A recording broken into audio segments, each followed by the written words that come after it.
Today we are kicking off the AC Caplinger project. In this project, the whole ballpark is going to be rebuilt.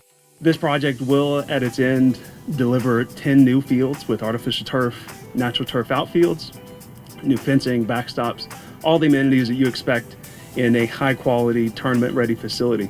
The synthetic turf allows for more reliable gameplay, so if it rains on a typical dirt infield, that can pretty much shut you down when they get water puddled there.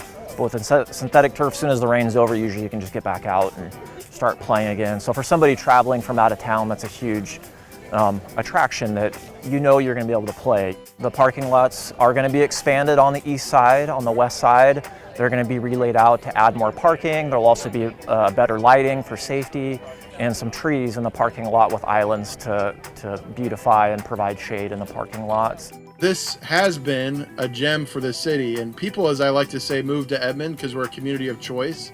They move here because of quality of life, and this commitment on behalf of the city for its residents represents a true gem and gathering space for our community to be able to experience that quality of life together.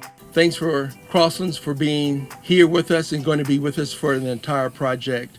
For the city staff as we go through this process, for the city council, this one and the previous city councils, as we sat here and worked through the process to get us here today. It's a great day for Edmond. It's a great day for our citizens. It's a great day for our community. We're just excited to be at this point where we're going to get started.